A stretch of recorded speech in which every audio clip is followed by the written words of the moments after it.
ಈ ಉಪ್ಪಿನಕಾಯಿನ ಬದನೆಕಾಯಿ ಯಾರು ಇಷ್ಟ ಆಗಲ್ಲ ಅಂತ ಹೇಳ್ತಾರೋ ಅವ್ರಿಗೆ ಕೊಡಿ, ಖಂಡಿತ ಇಷ್ಟಪಟ್ಟು ತಿಂತಾರೆ.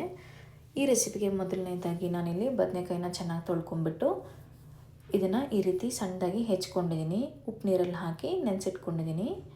ಈಗ ಮಸಾಲೆಗೆ 1 ಚಮಚ ಮೆಂತ್ಯ, 1 ಚಮಚ ಸಾಸಿವೆ, ಚಟ್ಪಟ ಅನ್ನೋವರೆಗೂ ಇದನ್ನು ಹುರ್ಕೊಂಬಿಟ್ಟು ಮಿಕ್ಸಿ ಜಾರ್ಗೆ 1/4 ಟೀ ಸ್ಪೂನ್ ಅರಿಶಿನ, ಒಂದು 4ರಿಂದ 5 ಬೆಳ್ಳುಳ್ಳಿ, 25ರಿಂದ 30 ಬ್ಯಾಡಗೆ ಮೆಣಸಿನ್ಕಾಯಿ, ರುಚಿಗೆ ತಕ್ಕಷ್ಟು ಉಪ್ಪು, ನೀರು ಹಾಕ್ಕೊಂಬಿಟ್ಟು ಚೆನ್ನಾಗಿ ರುಬ್ಕೊಂಡಿದ್ದೀನಿ.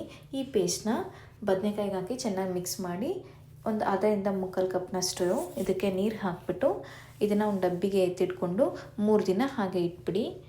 3 ದಿನ ಆದಮೇಲೆ ಇದನ್ನು ಚೆನ್ನಾಗಿ ಮತ್ತೆ ಮಿಕ್ಸ್ ಮಾಡಿಕೊಂಡು ರುಚಿ ನೋಡಿ ಸಕ್ಕತ್ತಾಗಿರುತ್ತೆ. ಇದು 15 ದಿನದವರೆಗೂ ಫ್ರಿಡ್ಜ್ನಲ್ಲಿ ಸ್ಟೋರ್ ಮಾಡಿಟ್ಕೋಬೋದು. ಇದು ರೊಟ್ಟಿಗೆ, ಚಪಾತಿಗೆ, ಜೋಳದ ರೊಟ್ಟಿ, ಅಕ್ಕಿ ರೊಟ್ಟಿ, ಮೊಸರನ್ನ, ಸಂಜೆ ಮಂಡಕ್ಕಿ ಕೂಡ ಸಕ್ಕತ್ತಾಗಿರುತ್ತೆ.